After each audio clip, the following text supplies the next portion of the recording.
Wake up, wake up, wake up. It's the Flo Show No Filter at your service. The thoughts, views, and opinions shared on the Flo Show No Filter are for educational and entertainment purposes only. I am not a professional. I am just good.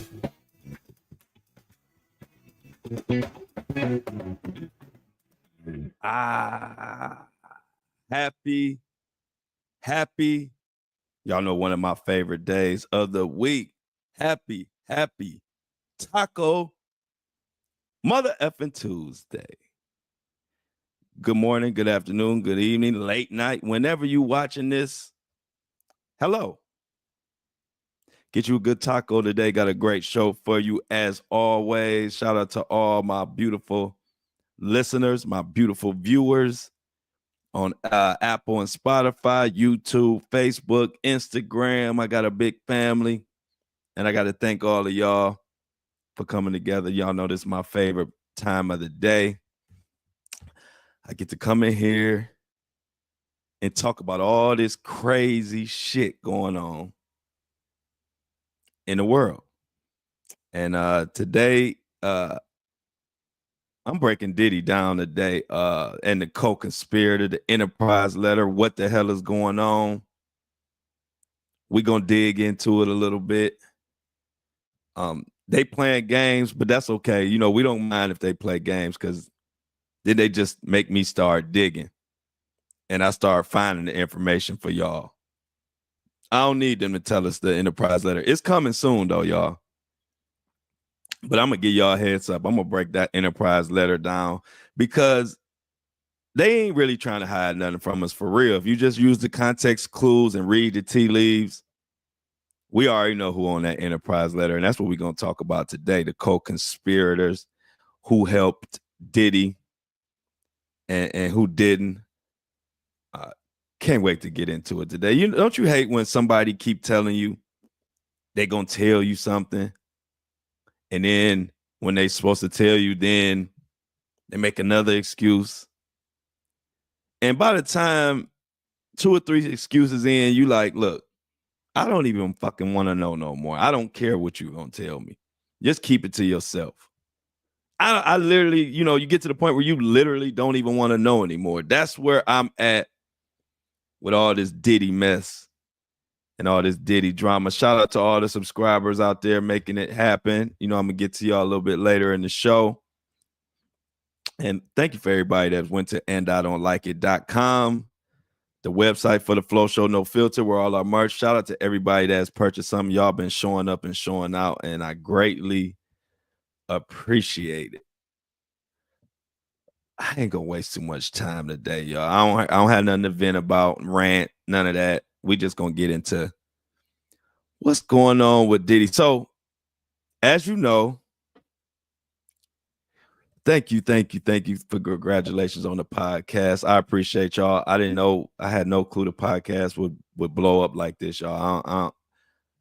Y'all know me. I'm just gonna tell y'all what's on my mind. I don't try to make nothing better than it is or worse than it is. I didn't know this fucking podcast was gonna blow up like this. I had no clue. So thank you to everybody who's supporting it. Y'all are amazing. That's all I can say. But let's get into this Diddy stuff. Enough about me and this podcast, the Flo Show No Filter. We about to get into it. So I kind of like, it's not much Diddy news or no new Diddy news today because they back in the court trying to figure something out. And we're gonna go over that.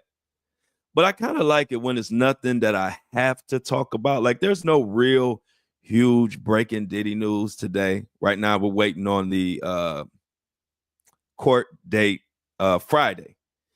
Actually, Diddy is doing court on Friday, and they're going to sort out this enterprise letter mess and what's going on. It's Friday at 2 p.m. So that's kind of what everybody gearing up towards. So wasn't no breaking Diddy news today, but I like those days too. And I'm going to tell you why I like these kind of days, because then I get to go in and kind of just do me. And in doing me, I found out some things, y'all. I found out some things that got us sitting back. We've been waiting all this damn time for this Enterprise letter to break this down, when the information is already out. And I ain't even realized it. What am I talking about? Oh, that's what I'm about to break down to you. So you remember, everybody remembers Jeffrey Epstein. I don't have to explain to you all the nasty, vile, crazy, trifling, toxic crap that Epstein and his gang did with his right-hand man or woman.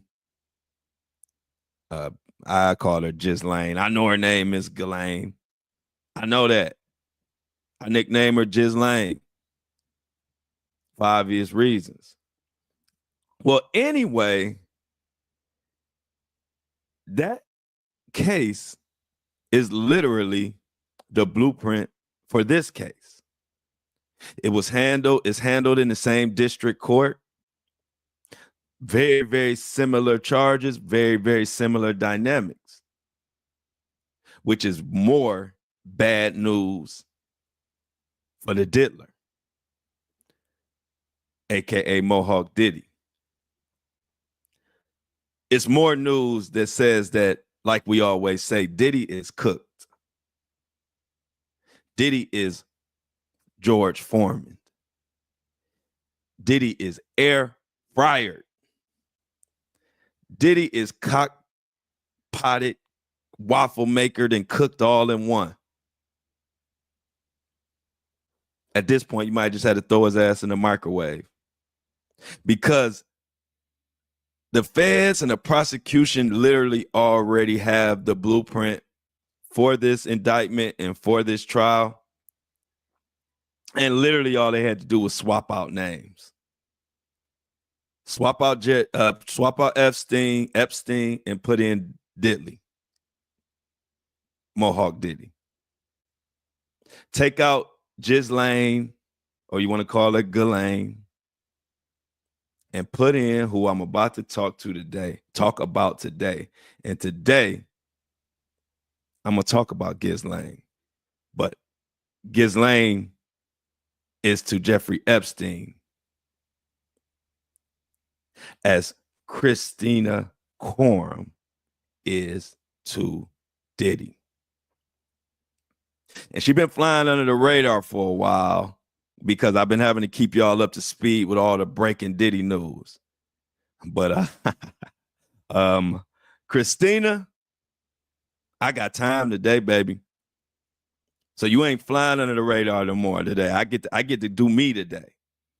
And in doing me, I done found out a lot about Diddy's chief of staff, Kristina Khorram. But first, before I get into her, let me break down what Ghislaine, whatever you want to call her, Miss Maxwell. Let me break down her role in the Jeffrey Epstein situation. And then I'm going to tie it to Kristina. And then we got some more co-conspirators that I'm going to give you some dates and some situations that's going to make you say, what? I didn't think about that. So let's get into it. Miss Maxwell was a close associate of Jeffrey Epstein. Y'all know Epstein was convicted of sex and trafficking underage, and Maxwell was involved in Epstein's many illegal activities. Now, what did Miss Maxwell do for Jeffrey Epstein? Maxwell was accused of recruiting young girls for Epstein, often in the early stages, setting them up to be groomed. She would approach vulnerable individuals, sometimes under the guise of offering them a job or educational opportunities, and introduce them to Jeffrey Epstein. Many victims reported that Maxwell was the first point of contact and that she played a critical role in building trust. Now, I need y'all to listen to this carefully, because as we break this down, you're going to see that pretty much everything I'm saying about Miss Maxwell can be said about Diddy's chief of staff, Kristina Khorram. Maxwell was implicated in grooming these girls by creating an environment where sexual exploitation was normalized. In many cases, she would instruct the victims on how to behave around Epstein, and sometimes even participated in the process by being present during the abuse. Although there were different testimonies, they pretty much lined up that she was involved in abuse directly. Maxwell, she also managed the logistical side of Epstein's operations, including organizing travel for the girls to do different things. She would go to different properties that Epstein owned and do whatever the girls needed to do or what they told them to do. Y'all know about the private island in the Virgin Islands. Miss Maxwell made arrangements for the girls to meet with Epstein and oversaw the schedule, essential to ensuring that everything went according to plan. She enabled the abuse. Maxwell was not just a passive participant. She played a key role in maintaining the secrecy and ensuring the smooth continuation of Epstein's operations. She is accused of manipulating victims into complying with Epstein's requests, sometimes acting as a barrier between them and the outside world, making it more and more difficult for them to escape the abuse. And where did this get her? Well, in 2021, Maxwell was convicted of several federal charges, including the trafficking of the minors, and she was sentenced to 20 years in prison for all these things I've detailed previously. Now, I hope you got a good gist of what she did. She basically ran Epstein's illegal trifling operation as if it was real business. She micromanaged the situation. And y'all, that's exactly what Kristina Khorram allegedly did for Diddy.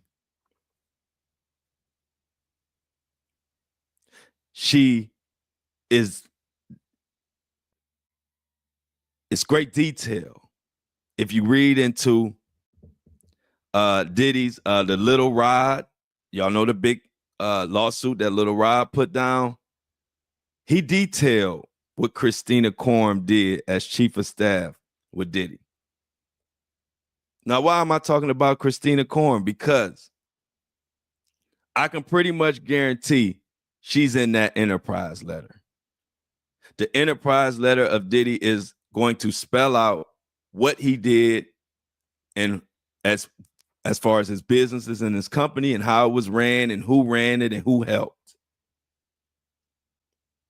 Ladies and gentlemen, I'm here today. What is it, Tuesday morning? As we wait on this enterprise letter to tell you, I would be shocked if Kristina Khorram is not in that letter. The blueprint is already laid. They are being investigated by the exact same court district that even handled the Epstein and Miss Maxwell situation.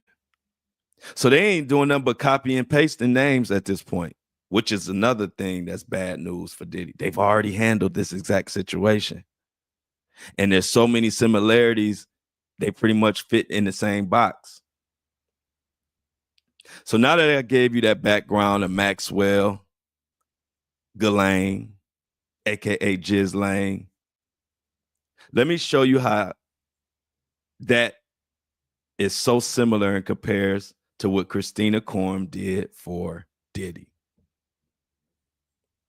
So I had to go to this article. This is from Newsweek. Who is Kristina Khorram, Diddy's chief of staff in sex trafficking probe? So let's go. Investigators with the Department of Homeland Security executed search warrants. But where did they get this information from that to allow them or give them the credible evidence, enough evidence to say, hey, we need to go in that home? Well, let's dig into it. Last month, back in March, music producer Lil Rod filed a lawsuit alleging trafficking by Combs for more than a year. This went on.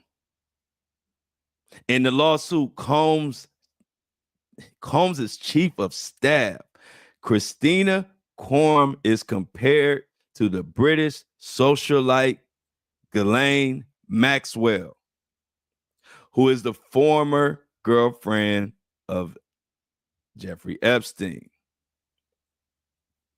According to that complaint, Khorram required all of Combs' employees, including domestic staff, to walk around with a fanny pack or pouch containing narcotics so the rapper could partake in whatever drug of choice he wanted to at that time. This is Kristina. So she is the one who orchestrates all of this and makes sure everything is fine for Diddy. Make sure everybody got a fanny pack of drugs so Diddy could just reach in your fanny pack and get whatever drug you want, or could give it to whatever trafficking victim or whoever needs it. It is also alleged that Khorram, who is one of almost 30 defendants in this lawsuit,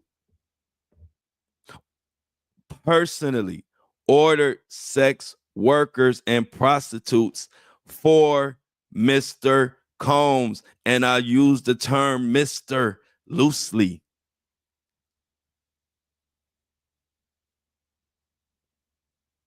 I'm not even halfway in, and don't you see the comparison? Don't you see how Kristina and Miss Maxwell are one and the same? Combs' attorney, Sean Hawley, disputed the allegations. Now, they disputed this and said it was all a falsehood and all of this. This was out right before all of this stuff went down. Now, according to the since deleted linked profile, let me tell you what I know about Kristina Khorram, who you about to see wrapped up in this Diddy mess. And she is going to be put out as the madam or whatever the hell you call it. See, I don't run no freak off parties. I don't know what you call these people. I think you would call her madam. No, I don't know. But she ran things for Diddy. She was a senior executive back in July 2013. She went on to become Combs' day-to-day manager, as well as taking the role of director. She was appointed to Combs' chief of staff in November 2020, and that's when all of it started going crazy.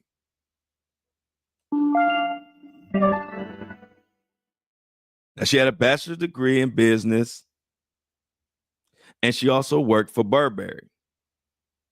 Now, in January 2021, Combs himself described Khorram's importance to him as he shared a photo of her on Facebook. This is what Combs said. Meet Kristina Khorram, chief of staff at Combs Enterprises.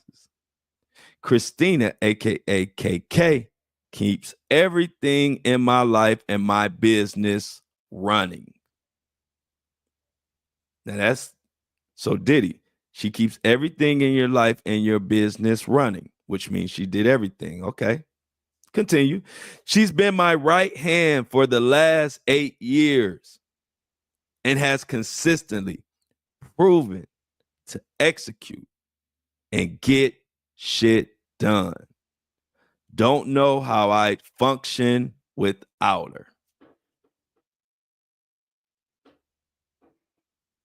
Not exactly a post that you would want to be out here if the man who posting it is looking at damn near life in prison and done all this nasty, crazy stuff with thousands of allegations left and right.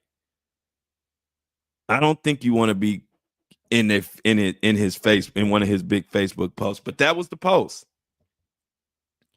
And so also back in 2020, Combs also spoke of Kristina Khorram's importance to him on an Instagram when he wished her happy birthday. And I quote Combs as saying, "Happy birthday to my ace boon coon, my right hand, my day-to-day manager that keeps my world twirling. And she always got my back. She makes sure that I smile every day and that I don't go into those dark places. Today is your day, your mother effing birthday. Go KK." This post has since been deleted from Combs' Instagram. Khorram also appears to have deleted or renamed her Instagram account. And see, a lot of people ain't talking about none of this. A lot of podcasts and YouTubers, you're not going to hear talking about this because they talk about whatever they talk. I talk about my own stuff. When you come here, we're going to get our own Diddy news because I actually do journalism work. I actually dig and look for clues. Because if they going to bullshit around with the Enterprise letter, then they just making me do a little extra work because I'm going to tell y'all what the hell going on. Because when you look at all the dates and the detail, I ain't even got to the significance of the different dates. Wait till I break down these dates. And y'all are going to be able to look up yourself and know who on this damn Enterprise letter, because it really ain't rocket science. So now that they did deleting all of that, now check this out. Now this is where it all gets hairy. Now you listen to that article, you tell me that don't sound like Miss Maxwell. What they describing that Kristina Khorram did for Diddy, and when you get down to the nitty gritty, I like that. When you get down to the nitty gritty with Diddy, when you get down to the nitty gritty with Diddy, you figure out that he must have used Jeffrey Epstein as a trifling ass blueprint, because he did. He had the same thing. He had this fair-skinned woman running all his business, thinking he can hide up behind her, and long as she handling it, ain't nobody gonna pay attention to Diddy. But he thought wrong, obviously, because once it all hit the fan, you ain't no more hiding. So let me get to, before I even detail some of the crazy stuff that Kristina Khorram is alleged to have done, let's get to these dates real quick, because today the fun episode. I like when it ain't no other breaking Diddy news that I gotta tell y'all about, because I get to break shit down on these days. I love these days. So check this out. Lil Rod's lawsuit. You remember Lil Rod's lawsuit? That's the big lawsuit that was pretty much like Cassie's lawsuit. If this was a fight, a heavyweight boxing fight, Cassie's lawsuit would have been that strong jab that stunned the opponent. Boom, hit him with 30 million. We don't know if he's gonna quite get knocked out, but Diddy look stunned after that 30 million, right? Well, right after Cassie's lawsuit about all the trafficking stuff going on, right after that, here come Lil Rod lawsuit. Now, Cassie hit him with the jab. Lil Rod came with the knockout blow, if what he's saying is true. So check out these dates. And see, this they fought. This is the government or whoever fault it is that they ain't gave us his Enterprise letter yet, because then now they got me digging. And now my listeners and my viewers, we about to really know what the hell going on. Y'all should have just told us. Now we digging. Check this out. Lil Rod's lawsuit, that was pretty much the knockout blow, was amended the same day as Diddy's search warrant. March 25th, back in March. Long time ago. We almost had a year anniversary of this. That's too much of a coincidence for me. So Little Rod amends his lawsuit the exact same day that the search warrants are executed and filed and ready to set go. And it was all over the place. We all saw those raids. So then when you look at that date, I say, wow, there's no such thing as coincidence. So now I'm thinking a lot of people might have been speculating, but now I got some raw facts to back it up that Little Rod's lawsuit is pretty much cliff notes of the Enterprise letter. Because if you remember, I've always brought up a young lady by the name of Ethiopia.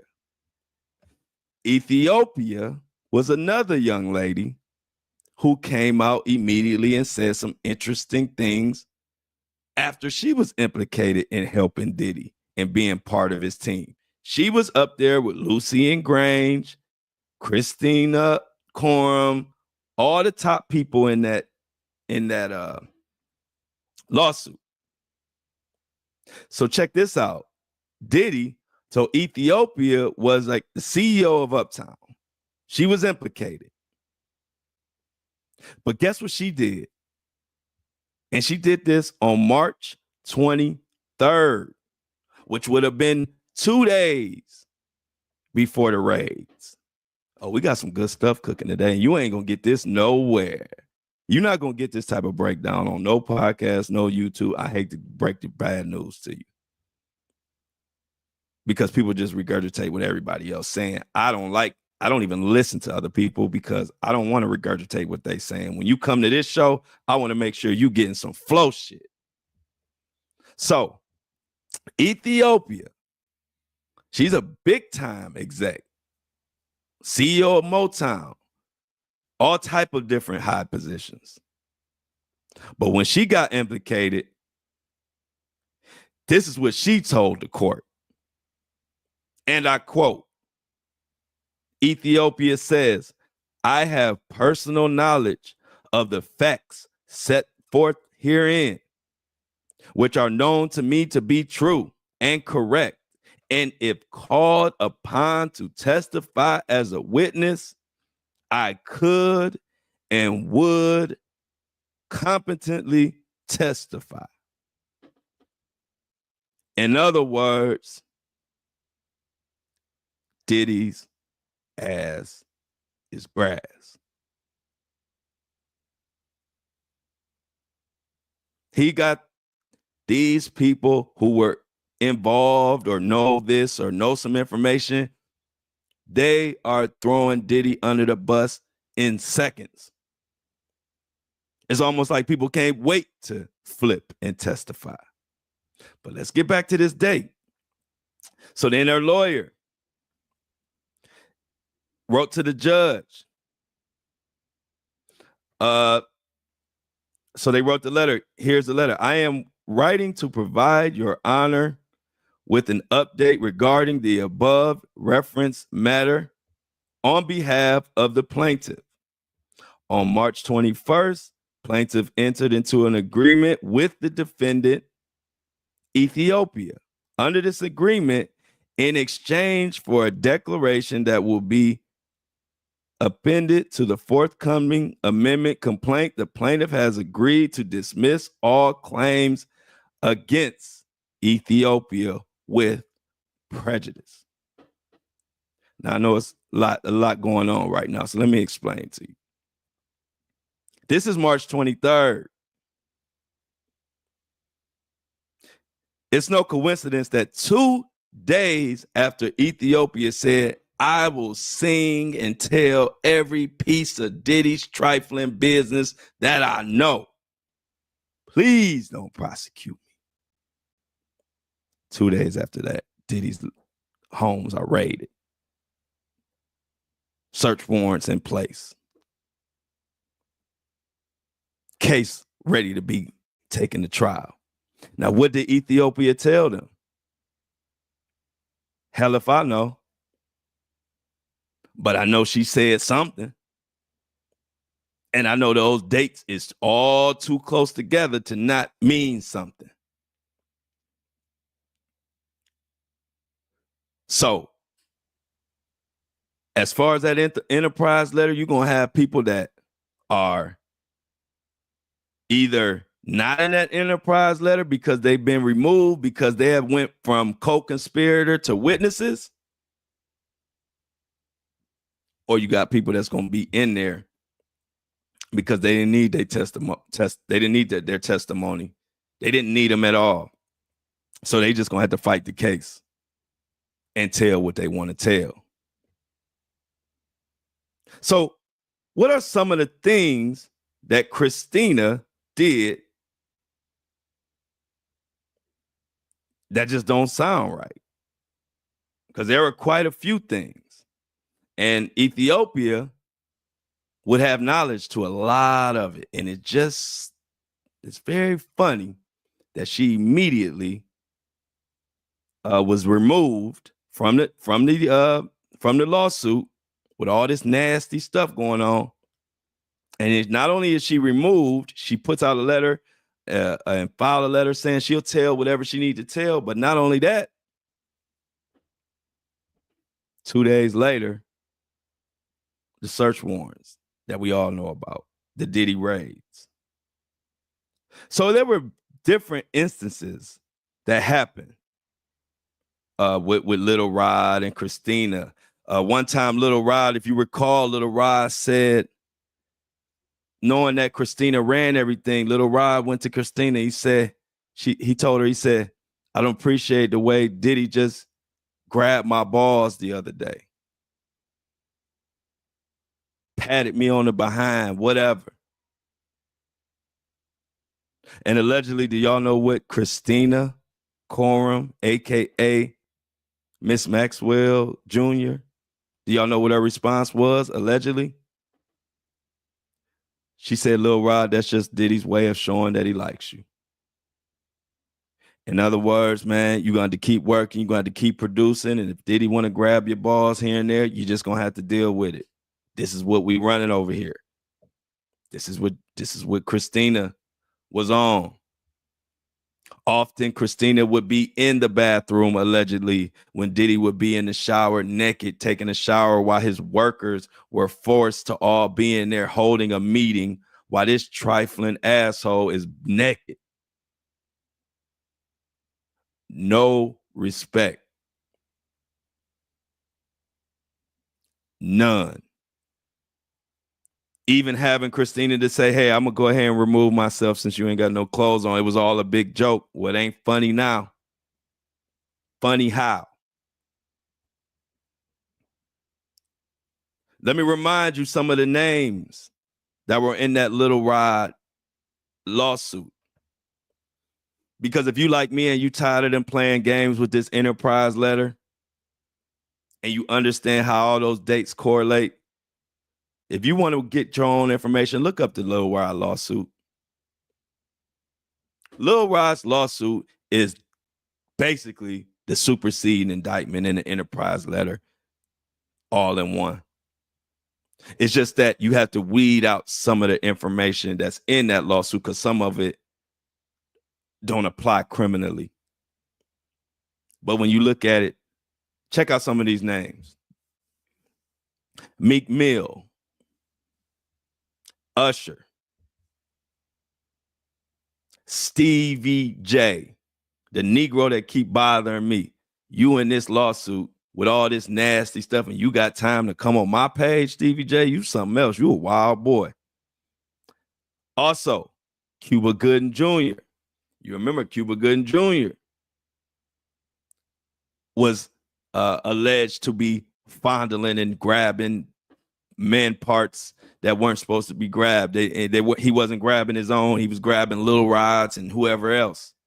And see, the thing is, I don't know what any of these names, what they exactly did. I wasn't there. But with all the stuff that we're hearing that has went on You didn't even want to be around, because if you were around, you're part of the crime. Young Miami, Justin Combs, J-Lo, Kristina Khorram, Lucien Charles Grange, and another huge piece to this puzzle, Brendan Paul. Oh, you remember Brendan Paul? Younger guy, white male, was labeled the drug mule, was stopped by authorities for suspicion of moving drugs. Y'all remember when that happened? And y'all know his charges got dropped, and he basically he got what was equivalent of less than a slap on the wrist. He in this damn Enterprise letter.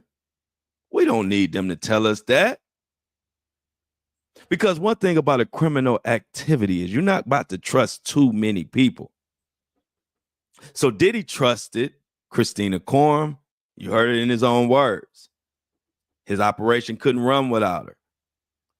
The problem is we didn't know what the hell the operation was at that time. Hell, Diddy. Now that we know what the operation was, thanks for letting us know who your co-conspirators are.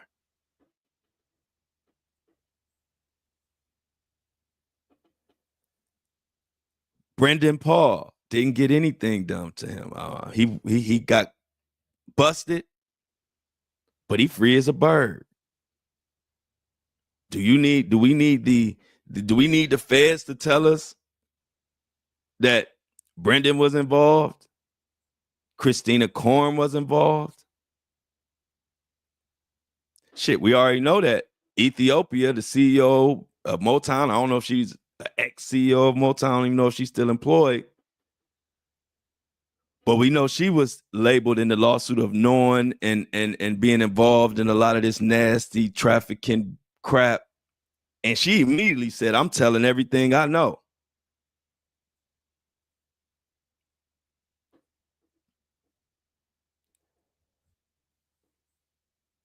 So as we wait on this Enterprise letter, I'm telling y'all, the more I dig, most of the names or information that we're going to find in that Enterprise letter will definitely be also found in that Little Rod lawsuit.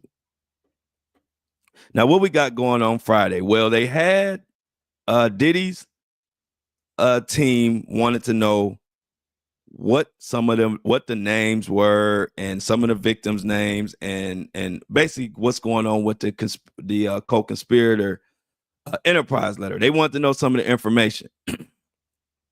And the judge went with their motion was and said that the prosecution had till March 10th, which would have been 6, 7, 8, 9, Monday. They had to March till Monday to give the names for attorneys to look at. Diddy's attorneys. We can't see them. So once they did that on Monday, now they have a court date, which will be this Friday at 2 p.m. And they actually are moving. This must be an important court date because they're moving. Mayor Adams was supposed to have a court appointment Friday at 2 p.m. Well, they didn't kick Mayor Adams to the curb, and they put Diddy in that slot. And I guess they will, make a final determination on the Enterprise letter. I'm sure at that time, if Diddy doesn't have any objections or whatever, we'll know Friday when that letter will be released. I'm pretty sure they really don't have much else to talk about. Yep. So we already know. Friday is the date that we all need to be paying attention to. But right now, another thing we need to be paying attention to is to the people who make this podcast go. Keep the lights on. Keeping truth alive by subscribing to this content. This type of content can't survive under the dollars of corporations, of elites, of big time celebrities, because obviously they don't want this out. They don't want us highlighting information and sending it to the masses. So guess what? We supporting our own so we can continue, and I can continue to keep giving you this truth. Because I ain't depending on no corporation. I ain't depending on no elite. We gonna do this on our own. So that why we doing this on our own? So every morning, 7:30, when I come to y'all speakers, I can say whatever the hell we need to be said. And so let me shout out the subscriber of the day today, as we always do, because they are just as important as me. It's two things that make this thing go. Me, by getting on here, researching and talking, and the subscribers by subscribing and supporting. So I always take time to shout them out. So today, $3 donation and subscriber of the day. Thank you for the $3 subscription. This is Allie Edwards. Allie Edwards, we at the Flo Show No Filter, and when I say we, I mean me. Thank you for the subscribing. Every dollar counts. Every bit of support counts. We will definitely. Your $3 subscription is going to give you all the exclusive Diddy content that I got coming May 5th, as you already know. A great friend of mine from back in the day who was my publicist when I was doing my music thing, and is a great guy. He is one of the leaders in all of these stories. He is at all the courtroom. He is on site all the time, and he will be not only our official correspondent, but he's also promised me access to the Diddy trial. So I will be in the courtroom, not every day, but I will be in the courtroom on certain days when I want to go take a closer look and let y'all know that, hey, y'all, Diddy really is in there. And so you're going to get access to all that for your $3 subscription. And everybody who subscribes, I will definitely have the #1 and best Diddy coverage of the trial. And I'm only other person that I think will cover it is that will cover it as closely as me is probably Tisa Tales and another YouTuber named Ticket TV. Outside of those two, I will definitely have the best Diddy coverage, and it won't even be close. I'm already preparing. I've already made preparations. So all the subscribers, you will get that exclusive content. And like I told everybody, don't wait until May 1st or even middle of April.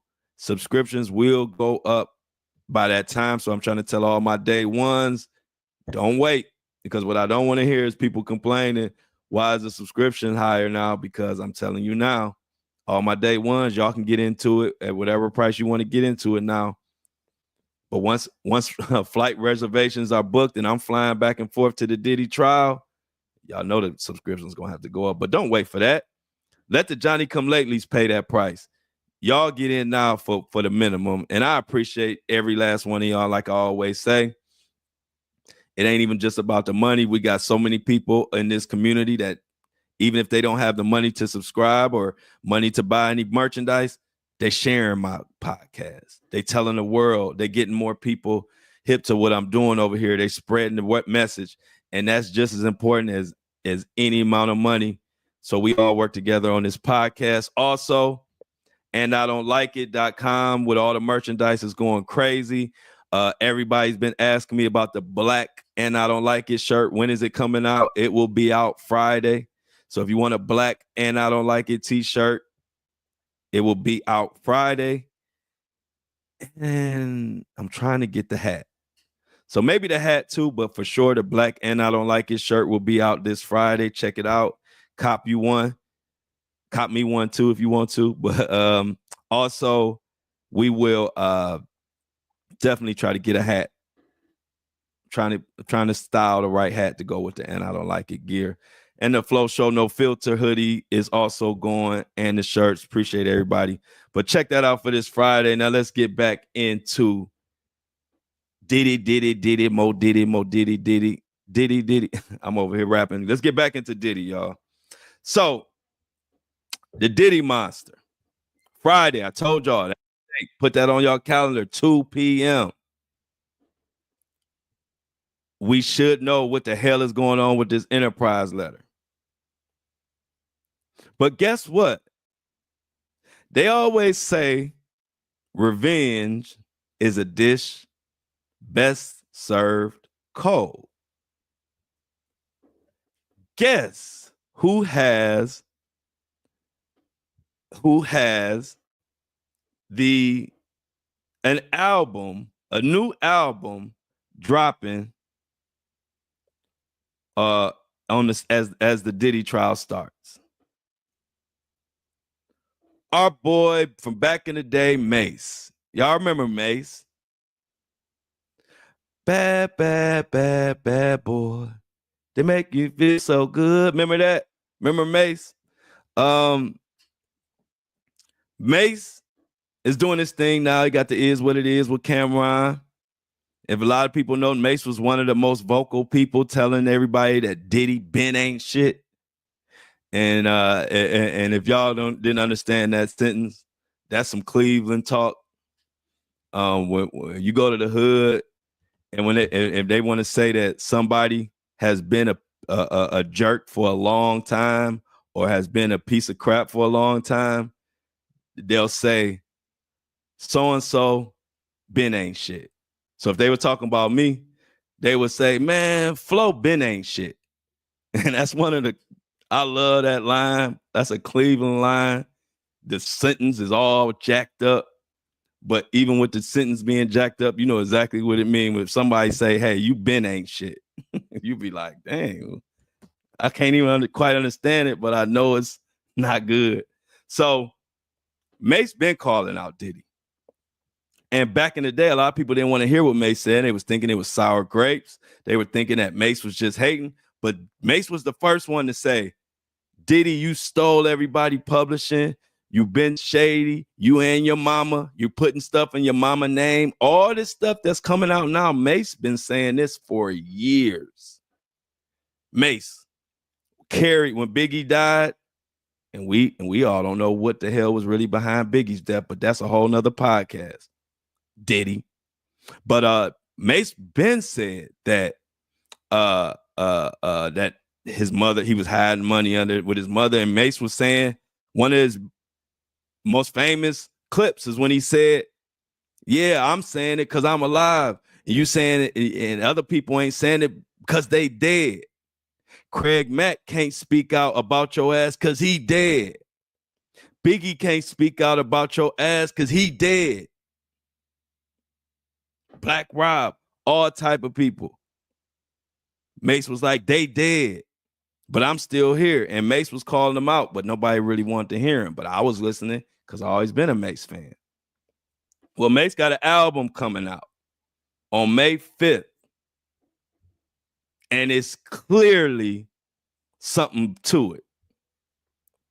The Harlem native announced on his show, It Is What It Is, that his first album in over 20 years will arrive on the first day of Diddy's racketeering and sex trafficking trial.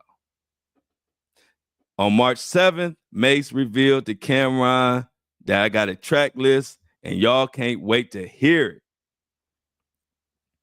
These are the songs he picked and people listening to him now.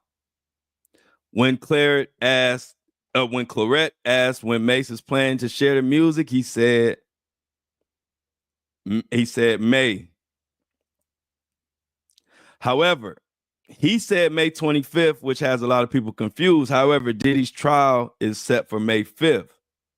So I'm pretty sure when Mace said May 25th, he thought that was Diddy's first trial date, but it's actually May 5th.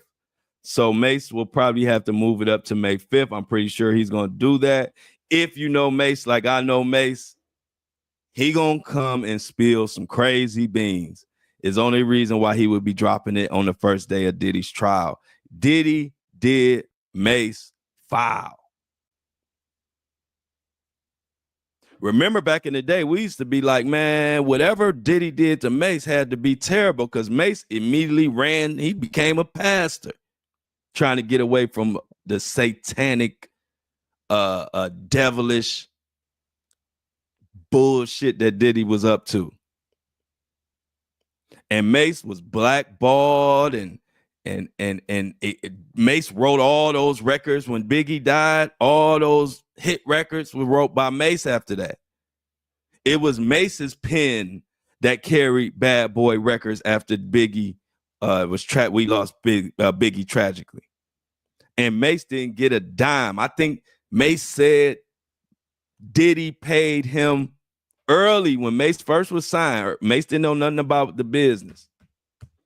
Diddy tricked him, coerced him, whatever you want to call it.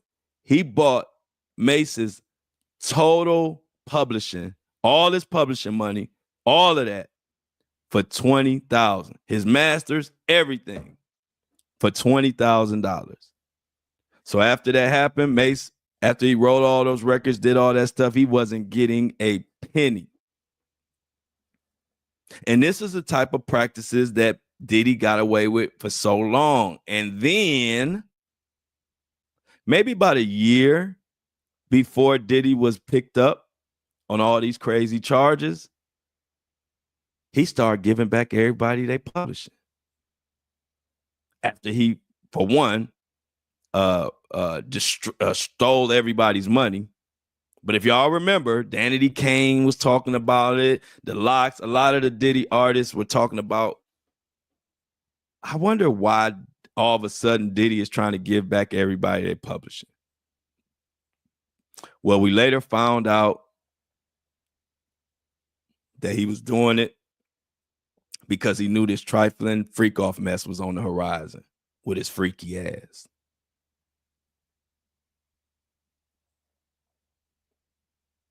And so what goes around comes around.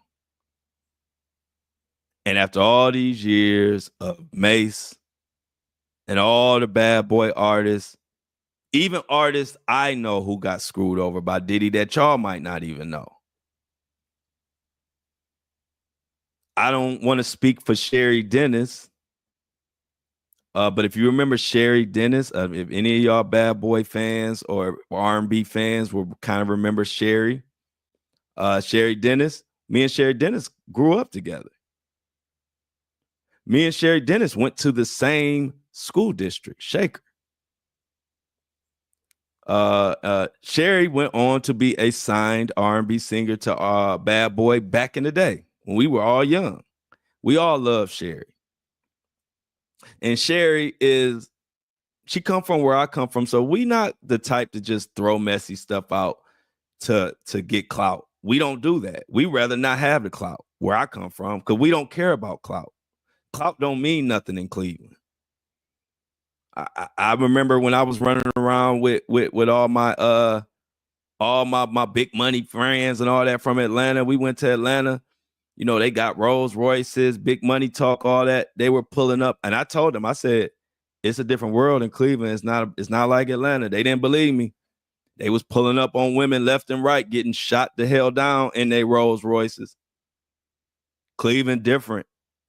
Cleveland, a woman be at the bus stop. You'll pull up in your 2025 Escalade or Maybach or whatever the hell, and she will turn your ass down. Just because we don't clout don't mean nothing to us in Cleveland. So I say that to say Sherry hasn't put out a lot about how Diddy played her.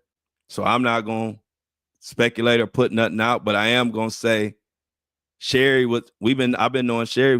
We were kids, and she was signed to Bad Boy, and I was so happy for her. And everybody thought being signed with Puff was the best thing ever back then. And then she disappeared, and Sherry was hella talented. And I know Sherry, now that I look back, I'm not going to speak on for her. I don't know, but I know Sherry ain't going to get down with none of that bullshit. And so that probably was a reason why she never came out or ever had the success that we all thought she should have had. She's a great writer, great singer. She had the it factor. She had the it factor as a kid. We were kids, and she was a celebrity in our eyes. I mean, we loved Sherry. She was always cool too. So when it didn't take off like it should have with Diddy, you know, we all were surprised. But you know, a lot of artists got shelved fooling with Diddy. But now that we know what we know, Diddy was just a foul motherfucker. And see, people don't know. I don't put all these people out here because I'm not gonna put Sherry business out there. I'm speaking for me. I think she was done wrong, but people don't know. Like, it'd be like, why are you talking about Diddy? What? I got friends that's involved in this shit. I'm not just some podcaster that's on the outside looking in and I'm just talking just to be talking. I have real live friends that I grew up with from the time when we were so young, peed in the bed, that got screwed over by Diddy. I got friends that I met when I was a signed rapper who I became close with that got screwed by Diddy. I had to run up and go see Danny Kane, and I'm all excited to see them. And then I go up there, everybody crying.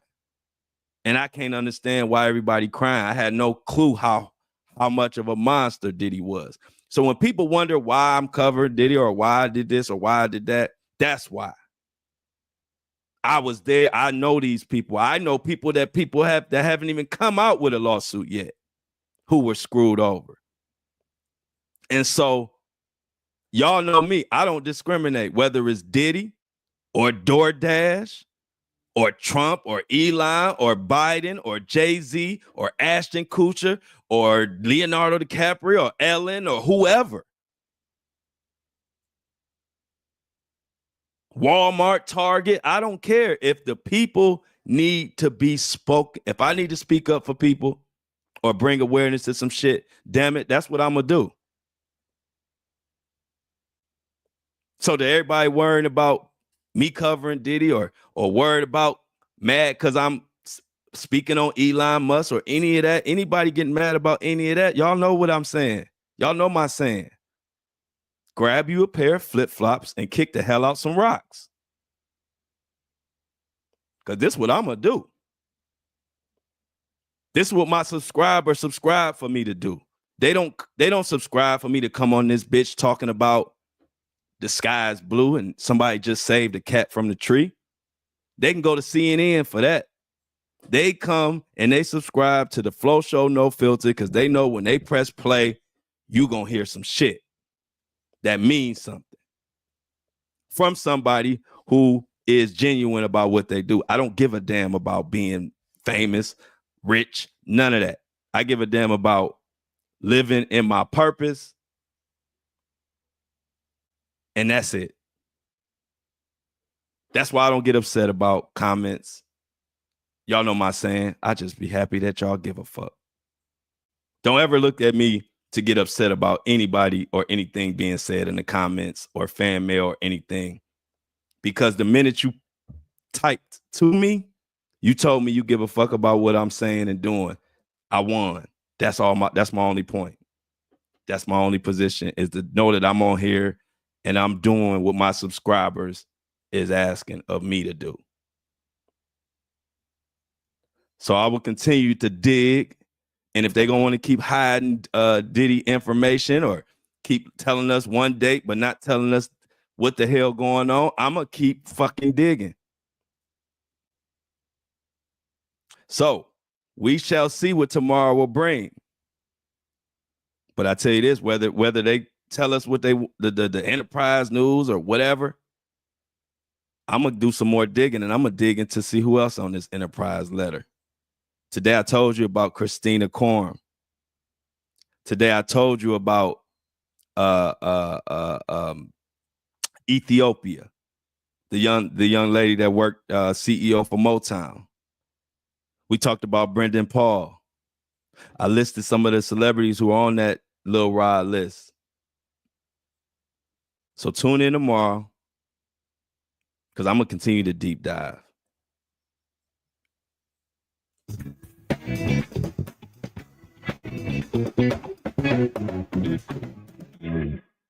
As always, I love y'all, but I'm out.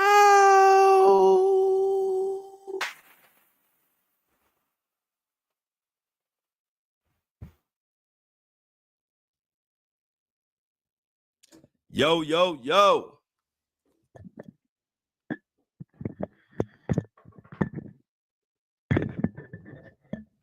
Yo.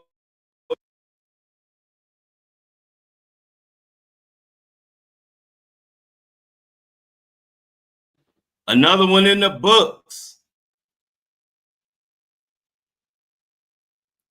What's up, everybody?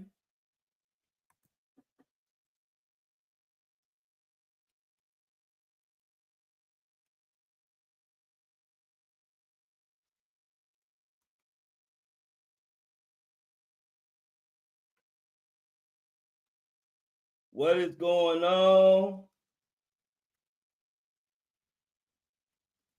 Where the tacos at?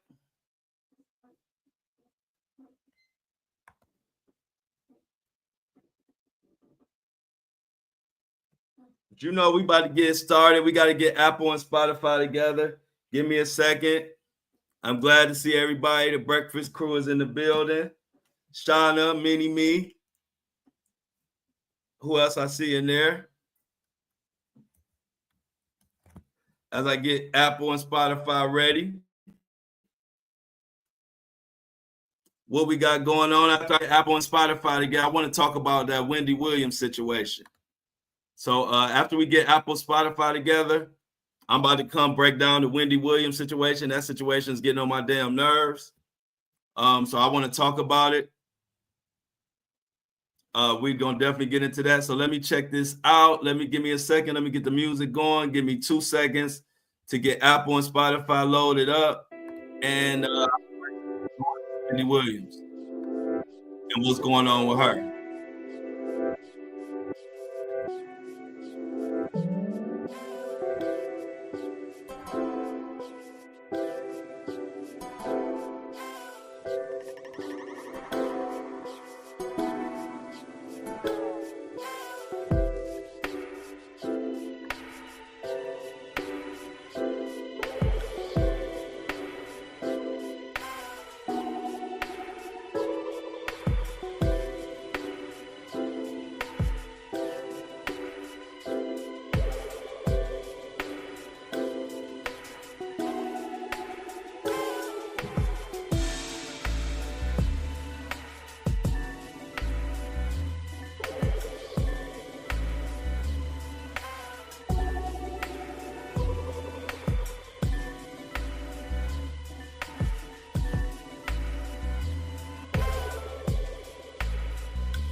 And we back.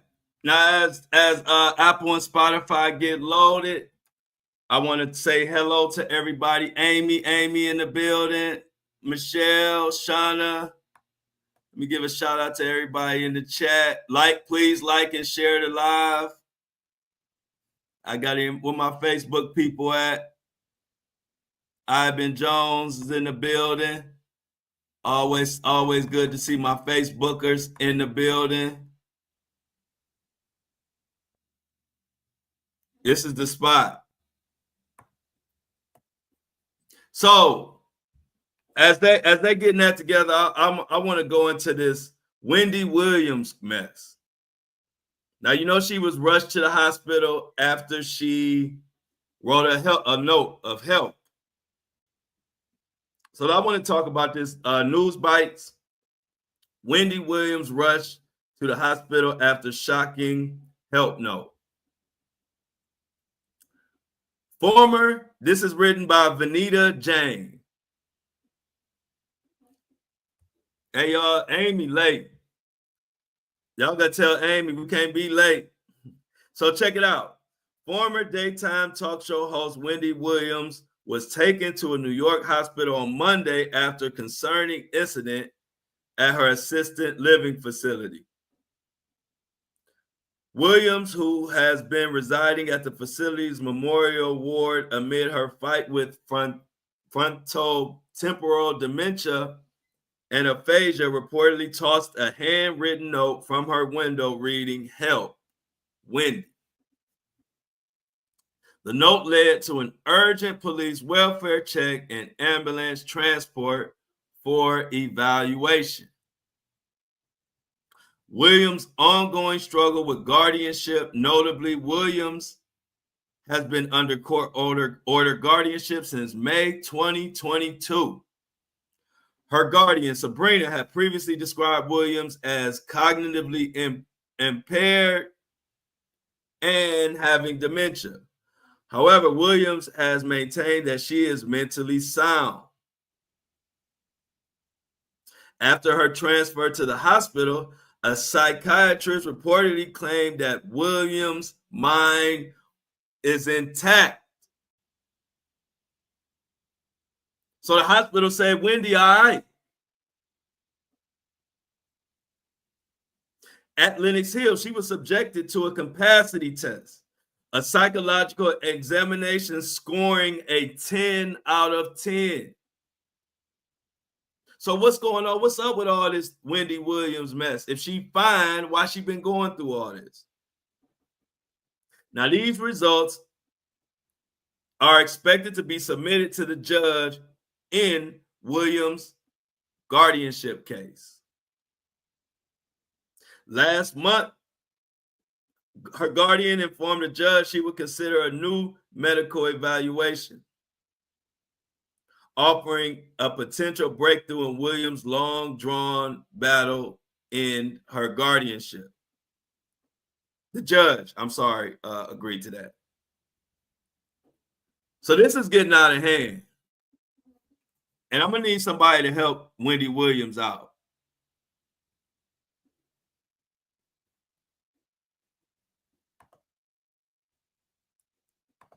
Shawna says they're holding her hostage so they can so she can't tell what she knows. It's getting on my damn nerves.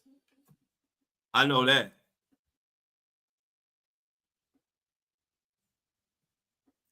And she just got a 10 out of 10 and passed, and they saying nothing wrong with her. Something ain't right. Something ain't right, y'all. She has to write a note in order to get out of there. And then she scores a 10 out of 10 on her psych exam. And what they did was they asked Wendy Williams 10 questions to determine if she was alert and oriented. And she answered every one correctly. A caregiver not associated with the guardianship ordered the trip. See, why the guardian didn't order this trip? Why did it take a caregiver to order the trip so they could test her after the NYPD paid a visit to Wendy Williams? This is kidnapping to me.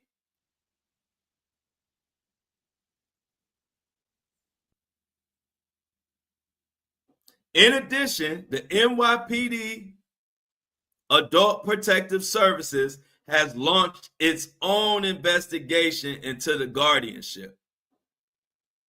That guardianship is some bullshit. I'm going to tell you that. Yeah, I saw that. And I'm glad.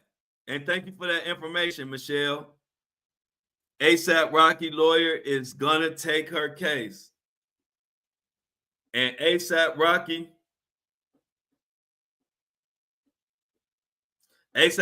lawyer, I like that. I like that boy. That boy the truth.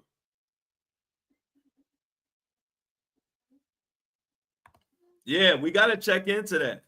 We got to check into that because something going on with Wendy Williams. But one thing about Wendy Williams, she's smart. Wendy Williams smart. She threw that letter down. See, that's how my mom is. I mean, I'm resourceful too, but that sounds like something my mom would do. We wouldn't be able to pull that on my mom. She too smart. My mom gonna let the world know. She gonna send out she gonna send out letters. She might attach a letter to a pigeon, and the pigeon might fly to me. My mom ain't going for it, and that's what I see Wendy as much as they trying to tell her she crazy and they trying to kidnap her, lock her down. She too smart. She didn't think about it. She didn't talk to TMZ from her wherever they had her locked up at, whatever that facility is. She talked to TMZ from there. That did a lot. Then she throws this letter, writes on a letter for help, and gets the hospital all involved. Wendy Williams is not going for it. And I think now she's put enough eyes on this story and got enough people helping her. And if she get ASAP Rocky's attorney, she gonna be all right. And people about to be in trouble behind this. Watch. Because something ain't right. Exactly. That's a great point, Amy. Excellent point, Amy. Wendy has realized she has to save herself. And she's doing it. It's a shame that she got to do all of this, but she's doing it. Shout out to Wendy Williams because she is doing everything she can to get out this shady ass guardianship situation that they got going on.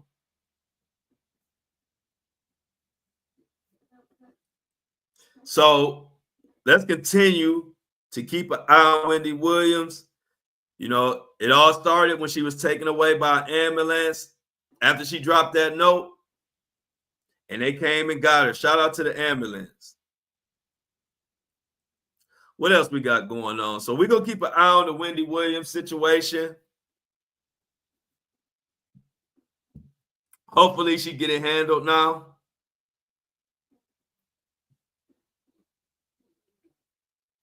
It's crazy.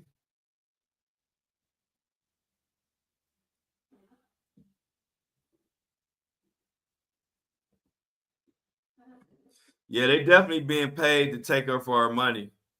I totally agree with that.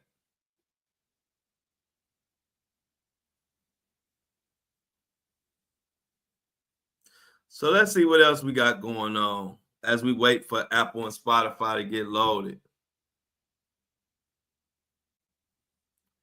What else we got in the news?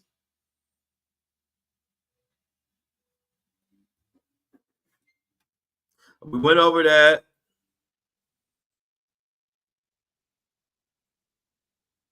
Yeah, I see Trump trying to help out Elon by saying he's going to buy a Tesla because Elon's doing such a great job. They trying to get them Tesla stocks back up. Did y'all see that?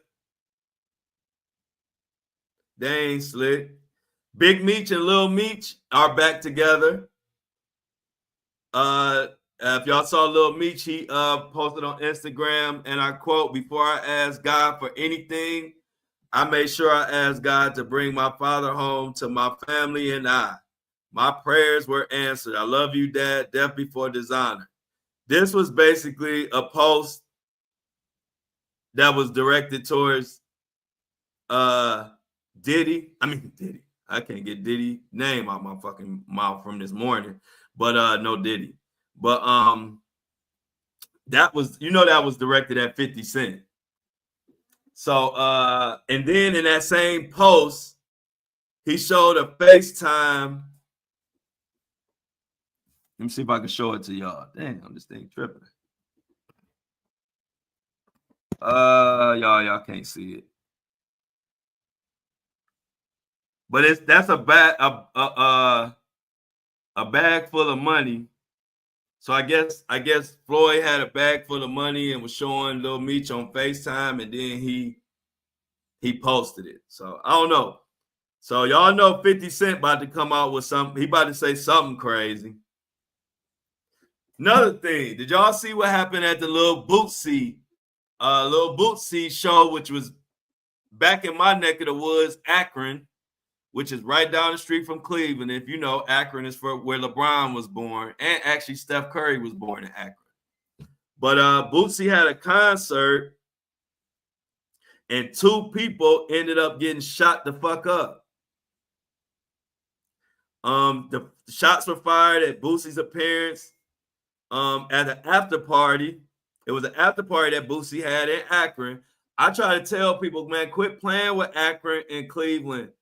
If you ain't gonna be having heavy security and make sure you in an environment in an area that's safe, don't come to Akron and Cleveland playing around. You will lose your life. You will lose your life. Akron and Cleveland is not where you want to be playing around at. I'm telling y'all. So Bootsy had an after party. And so in the viral video, the rapper was standing on the stage at Field House Lounge when gunshots were heard and someone near him helped Bootsy duck. So Bootsy was ducking for cover. Off-duty officers heard the shots around 2 a.m. on Monday and called for help. They found 2 men, ages 18 and 36, were hurt. They took him to the hospital. A third man was also taken to the hospital when he was just grazed. Luckily, Bootsy and the rest of everybody made it out okay. Because when I saw this headline, I wasn't surprised at all. If you know about Cleveland, if you know about Akron, be very, very careful where you at 2 a.m. If I go out in Cleveland, I'm going at like, I'm not gonna be there past midnight. I'm not going out anywhere in Cleveland and staying past midnight. So, and as far as going out in Akron, I'm not going out in Akron at any time. Akron is wild. Akron is nowhere to be playing around or trying to act like how tough you are. They will shoot your ass right on the spot. See, and my boy C Tuck, that's a Clevelander.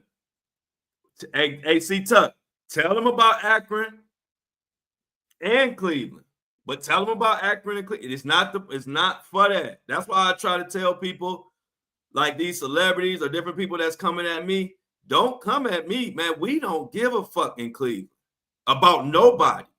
We ain't scared of nobody. Because where we come from, you doing good just to survive. Look at the murder rate. Look at the murder capitals. Look at the city. Look at the cities who highest on the murder rate. You're going to see Cleveland. Akron, tiny, and still up on some people's list with crazy amount of murders. So prayers to the victims. I don't know what happened at the Lil Bootsy after party, but I could have told y'all. If y'all would have told me that there was a Lil Bootsy after party in Akron, I would have told y'all to hide your fucking kids and do not go to no damn after party for Bootsy in Akron unless you just got a death wish.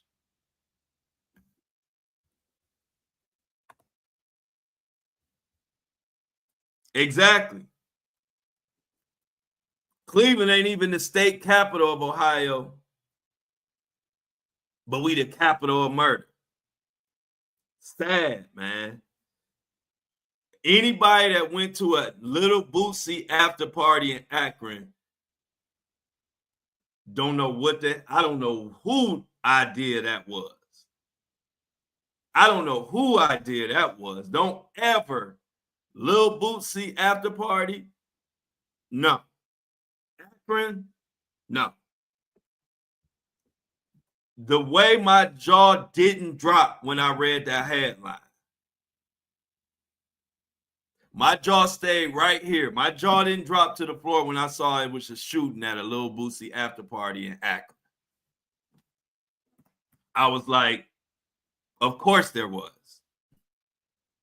There's no way in hell I would have showed up there. No way. Let's see if our Apple and Spotify people are together, and I'm gonna come back with some more 2-minute huddle on the news side.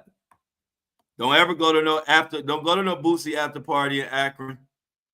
I'm telling you now. Give me a second. Let me get Apple and Spotify together.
And I'm back.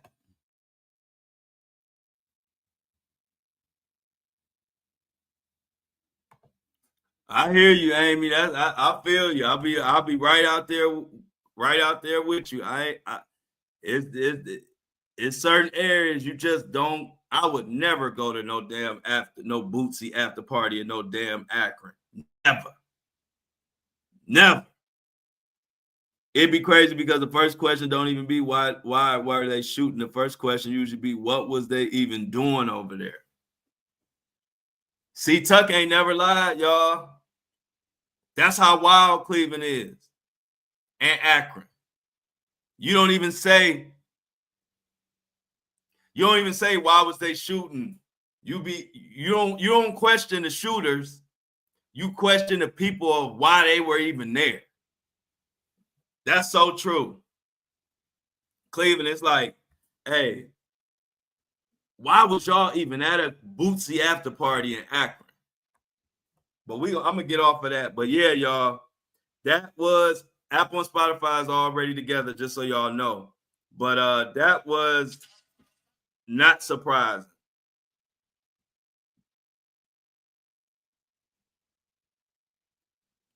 So we had another funny one. Y'all know how they said Birdman been acting like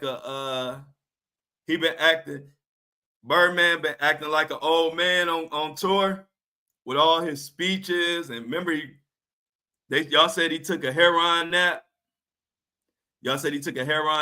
And they say he been just drunk, just talking too much. Well, we got another incident. I don't know if you can see it, but look it up. Lil Wayne and the Hot Boys, they all performing with Birdman. And Birdman do his same thing where he up there talking, and he wouldn't shut up. And so Lil Wayne and the rest of the Hot Boys, I don't know if it was Juvie and Turk and whoever it was, They all just started walking off the stage and just left Birdman up there talking by himself. They said this nigga talk too much. And they all just started walking off. Go check out the video clip. It's going viral. Everybody laughing about it. But let's do a petition to get Birdman off the damn tour.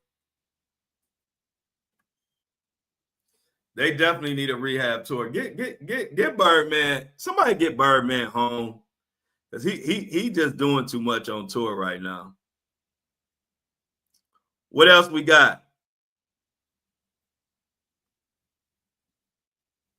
What else we got, y'all?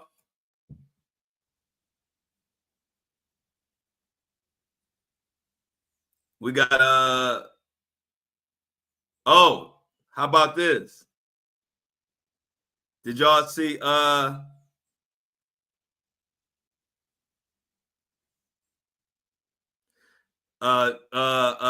Club Shay? Y'all seen the new Club Shay?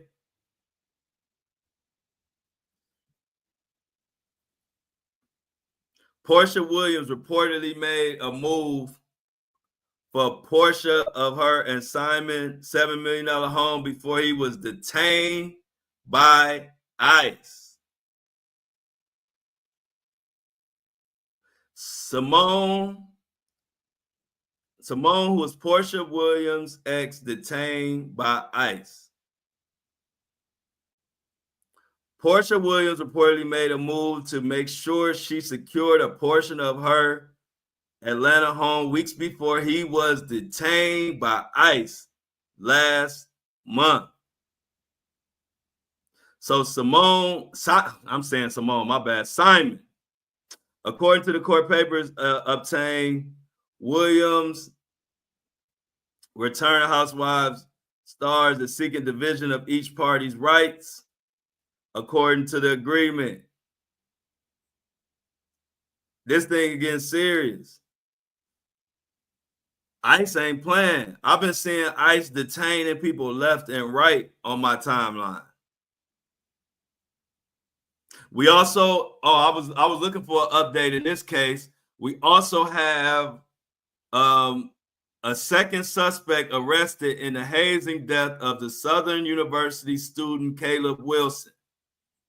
Third suspect is still at large, and first suspect posted a $100,000 bond. Now, you know, Greg been going into great detail about the hazing situation. So this is the update. A second suspect has been arrested and charged. Second suspect has been arrested and charged in the hazing death of Southern University student Caleb Wilson, while the first suspect arrest posts the $100,000 bond. Now, as previously shared on Friday, March 7th, Baton Rouge Police Chief T.J. Morse reported that one suspect was arrested in the death of Southern University student Caleb Wilson. The suspect was identified as Wiley native Caleb McCray, a 23-year-old recent Southern University graduate. Police said McCray and two other men, while wearing boxing gloves, punched the Southern University fraternity pledge member in the chest several times before he collapsed, had a seizure, and died. Police charged McCray with felony criminal hazing and manslaughter. Woo! Caleb McCray's bond was set at a total of $100,000. $75,000 for the manslaughter and $25,000 for the hazing. Late Friday night, he posted bond and was released. On Monday, March 10th, Baton Rouge Police Department arrested a second suspect in the Southern University hazing death of Caleb Wilson. Baton Rouge police arrested Kyle Thurman in West Baton Rouge on Monday. It's also been reported that a third suspect has been identified as Isaiah Smith. He's still wanted. The second and third suspect are both facing felony hazing charges. Now I'm speaking to all my fraternities, sororities out there. It's 2025. Come up with a new thing besides hazing, y'all. It's 2025. We got a lot of material and resources at our disposal. Let's get rid of the hazing, man. It's too many lives have been lost. It's not that serious. I'm not in no fraternity or none of that stuff, so I can't speak on what the meaning behind it and how serious it really is. But all I'm gonna say is find something that doesn't cause people to lose their life. Find a way to do something without putting hands on people. Figure out a way to initiate someone without physically harming them. Because one life lost from hazing is one more than we need. I've never been a fan of hazing, which is one of the reasons why I'm not in a fraternity. I wouldn't let nobody haze me. And no disrespect to, your frat brothers and all that out there. I'm just speaking for the general public who's not involved in fraternities, and we just don't want to see people dying. We all got children going off to college. A lot of us have children going off to college. I ain't gonna say all of us, but a lot of us do. And I would hate for me or anybody listening to this, or anybody, any parent, to have to go through losing a child at college. We protect our baby for all them 18 years. Y'all know how we are about our kids.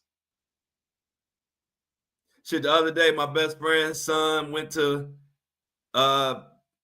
visit some people. He didn't know who they were. His son grown. But it took everything in him to not be sitting 2 minutes around the block while his son has fun, because it's just hard. We want to do whatever we can for nothing to happen to our child.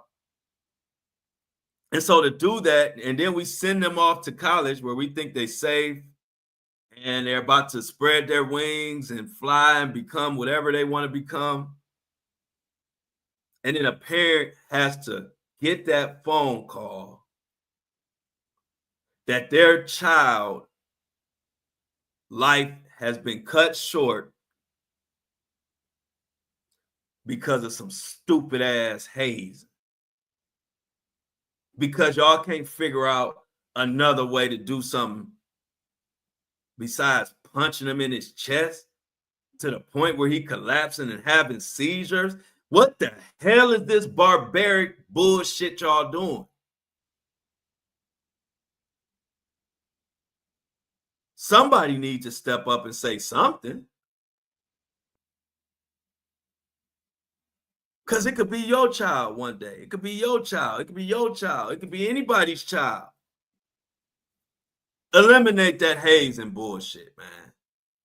Figure something else out. Why don't you make them type up a 200-page document letter explaining why they want to be involved, or I don't know, anything besides beating people.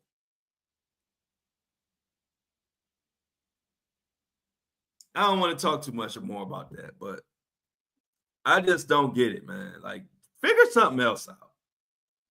It's bullshit. That you don't want to be telling no, and for whatever fraternity this is, y'all need to be speaking out and saying something. This is why I don't get it, man.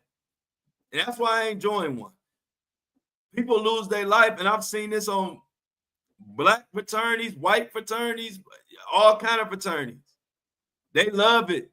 They love you until you lose your life, and then they scatter and disappear, and every man for themselves. So let's just pray for the everybody involved. I'm so sorry that family had to lose a child to hazing. I'm done with that. I'm done with that. What else we got going? My Cavs are kicking ass. Shout out to the Cleveland Cavaliers. We going for it all this year. I will be covering that. I'm covering the Cleveland playoffs. So y'all better be just. I'm warning y'all now. I've been giving y'all a little. I've been giving y'all a little leeway. I've been cutting y'all a little slack because I'll be wanting to talk about my Cavs a lot because they kicking ass and I like it. So, but I will be covering the playoffs. So I'm warning y'all now. Playoff time, I might even be on site. Put me in the fucking locker room. I'm covering everything. So shout out to the Cavs for kicking ass. And if your team has been the recipient of one of my Cavs ass whooping, don't feel bad. It's been about 50, I think it's been about 53 to 54 ass whoopings this year already. Y'all ain't alone. What else is going on in the city as we dive into the latest and greatest?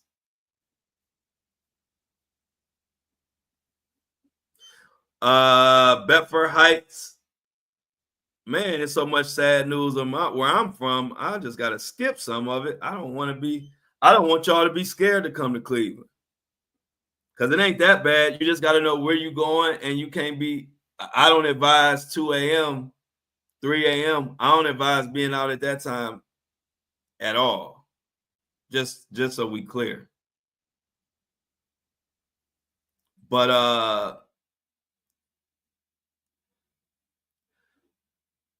hey, I got some what the hell do y'all believe this? So in Memphis, it was a man in bed with his lady, and he got shot. He got shot in the leg. And he claims that the dog pulled the trigger. Do y'all believe that? I ain't never seen a dog pull a trigger before.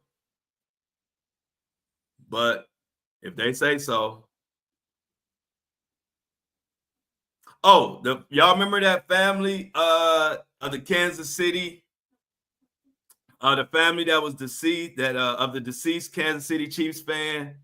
Y'all remember last year, there was a story where there were some Kansas City Chiefs fans that were watching the playoff game or whatever the game was. I think it was playoffs. And they died at their friend's home, and people don't know what the hell happened. Was it bad drugs? Did they get the drugs from the homeowner? You know, all that confusion. Well, the two men accused of playing a role in the mysterious death are now being sued for wrongful death. So shout out to them. Hopefully they get some money, because I definitely think there was some shit in the game and something happened. I don't know exactly what, but something happened. There was foul play. That was no accident. What else we got going on?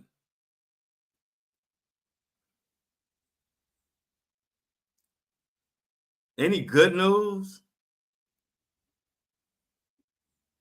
Any good news, y'all? I would like to hear about some good news.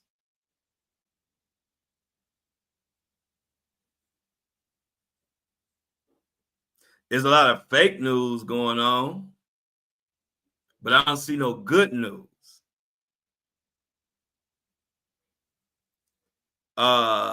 What we got going on with our boy?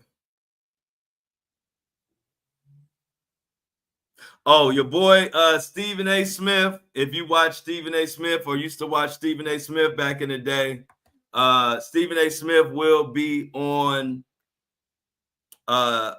Skip Bayless show ever since LeBron James checked ever since LeBron James checked Stephen A. Smith at that game yesterday, everybody's saying that Stephen A. is running for cover.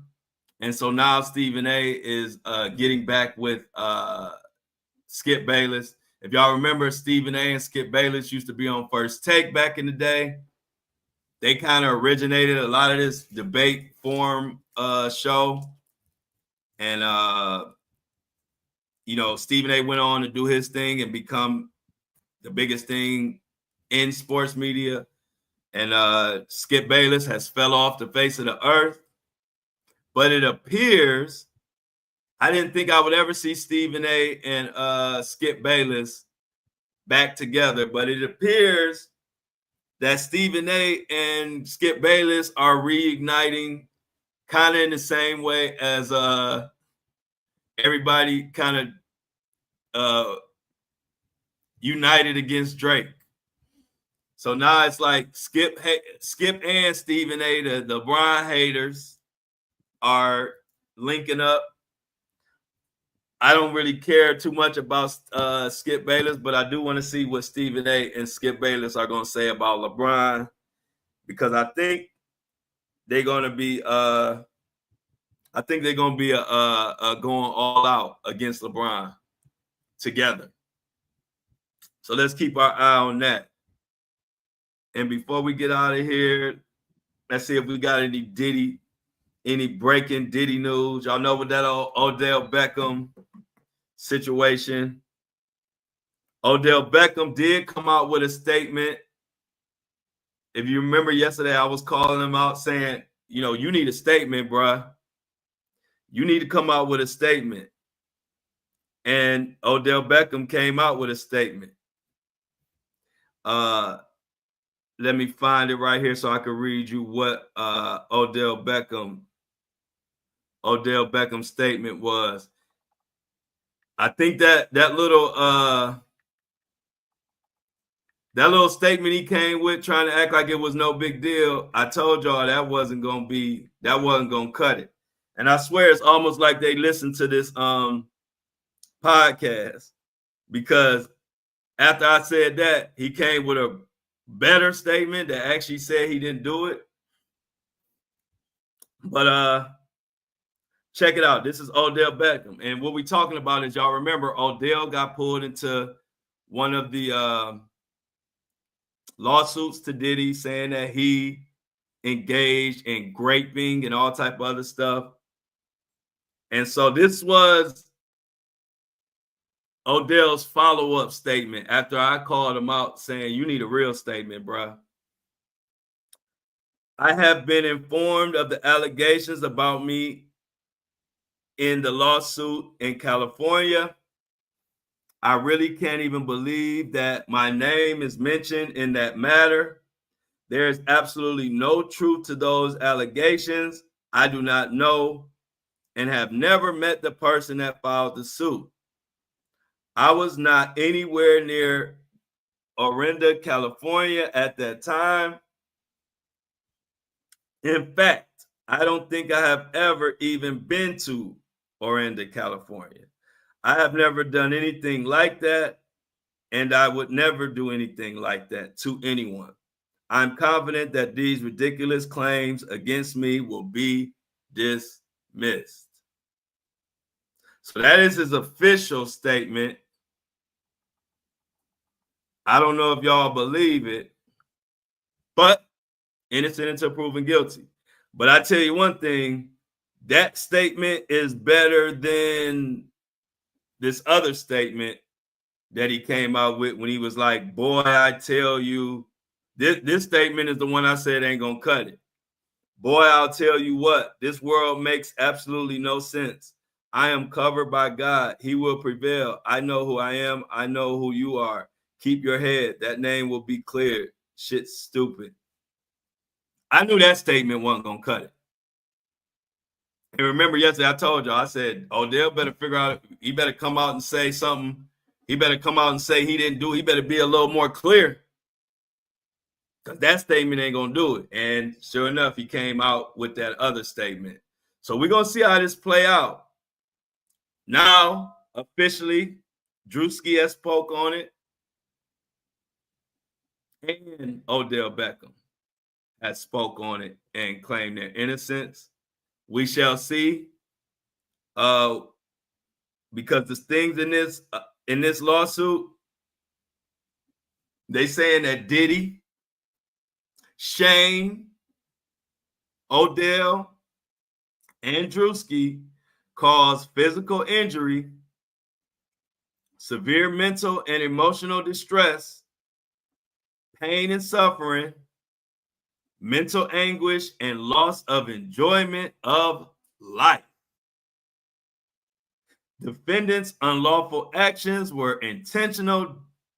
They were done with malice and showed a deliberate, willful, and reckless indifference to the plaintiff's right. Plaintiff being Ashley Paul.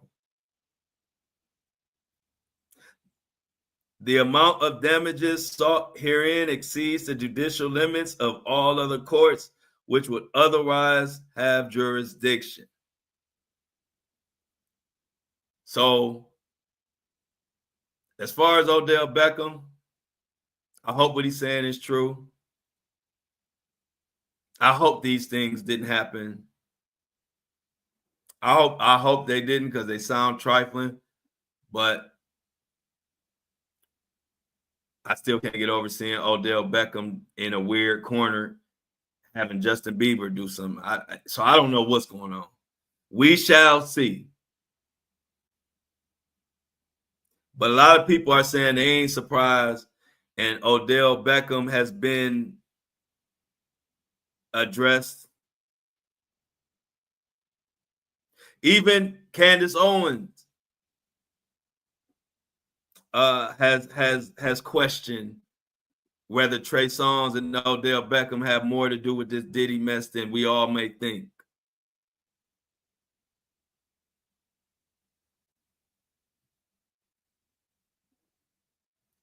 We shall see. We shall see. So that will definitely be something on our radar. Let's see what happens. Let's see what comes out of this Odell situation. Odell Beckham, Drewski, and also Jaguar Wright is involved. I'm anxious to see how that comes out. But like I said, y'all know what we really waiting on. Now we got to wait to basically Friday. Friday at 2 p.m., we will find more info about what the hell going on with Diddy, what's going on with not only just Diddy, but the Enterprise letter. Looking forward to all that information coming to us Friday at 2 p.m. Until then, I'm going to keep digging and figuring out what the hell going on. What else? So also, Elon said, I don't know if y'all know there was a lot of outages on X. And Elon has blamed the outages and the cyber attacks on Ukraine. I don't know where this proof is, but a lot of people in the comments, when I looked at what people were saying, they think that something ain't right. They think Elon is just pinning that on Ukraine just to stir up more shit with Ukraine. I don't know. That's something y'all gonna have to look up on your own. I don't know. I just know there were outages yesterday on X, formerly known as Twitter. And I know that Elon Musk literally blamed it on Ukraine. So we'll see how that pans out.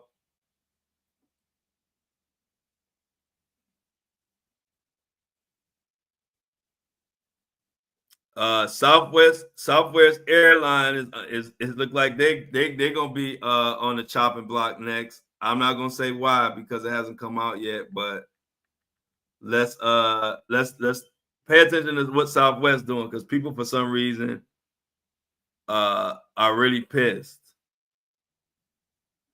Oh, so I guess what they're saying is Southwest is getting rid of their unique seating, the way they seat people, dropping the points, and no more free bags. That is why they pissed. Y'all know how Southwest had their own little unique way they sit you, and they offered, I don't know if it was, I think it was, what is it, one free bag, maybe two free bags. I know it was one for sure. And you can't even accrue points no more. So I'm just putting that out there for all my Southwest people. Check it out. They changing a lot, and the free bags is like, wow.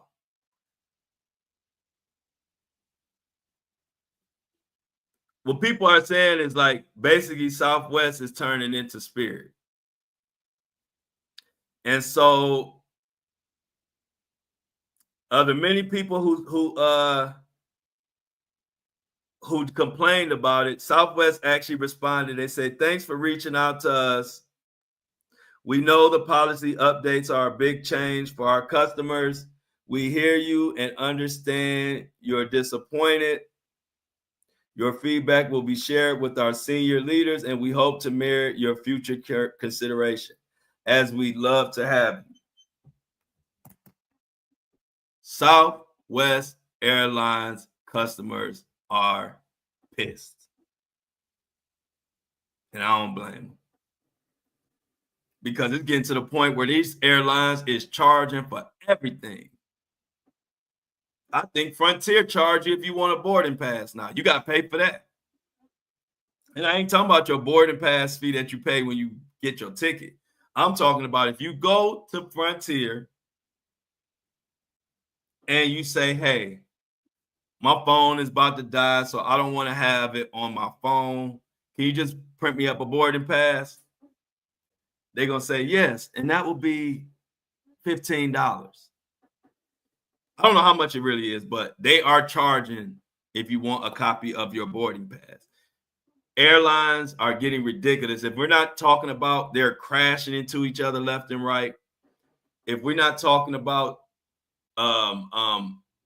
people being laid off, we're talking about they add more fluff to their pricing.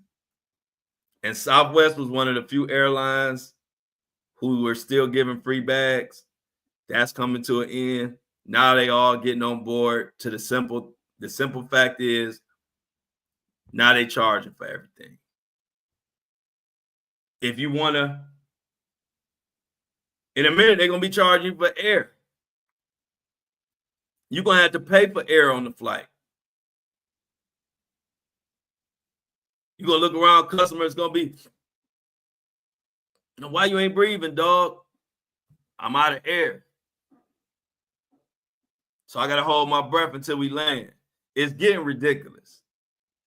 It's getting ridiculous. And I'm glad that I'm not the only one that be seeing this little shit they try to do and call it out, because they are on Southwest's neck about these new changes. As they should be, because these fucking airlines are getting greedy. They crashing more and charging more. Those two don't go together. You supposed to be giving us more and charging us less, because we all scared as fuck to get on a plane at this point. So y'all remedy, since we all scared to get on a plane, now y'all want to charge us more. Y'all, I can't make this shit up. The news be news, and don't it? These fuckers know they run a hell of a game on us. Now they want to charge. So now I didn't fly Southwest a lot anyway, but I definitely won't be flying them now. The thing I liked about them was that they offered a free bag and they had that unique way of seating. But if they're getting rid of that, I'd rather be on Spirit, who ain't had no crashes, and it's cheap as hell. And they got Wi-Fi. So Spirit ain't looking too bad now. They used to make all those jokes about Spirit, and Spirit the only one so far that you can count on to not crash. And even though they charge for everything too, at least they cheap enough where when they do charge for everything, it ain't no big deal.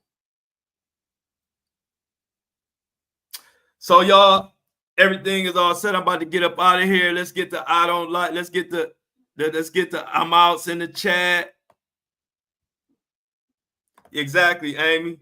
I mean, Shauna, this is crazy. Check it out. They going off on South. I like it though because they going off on Southwest on Twitter and on social media, and I'm happy about it. So let's get the I'm outs in the chat. I'm with you, Amy. If I can't drive, I can't go. Let's hit the music. Let's get the I'm out in the chat. We about to get the up out of here. As you know, every day, 7:30 a.m. This is the Flo Show No Filter. The Breakfast Crew is in the building. Join us live on YouTube, live every day for the Flo Show No Filter, the hottest podcast on Apple and Spotify. I don't know what else to say. Y'all be great. Much love. I love y'all. But I'm out.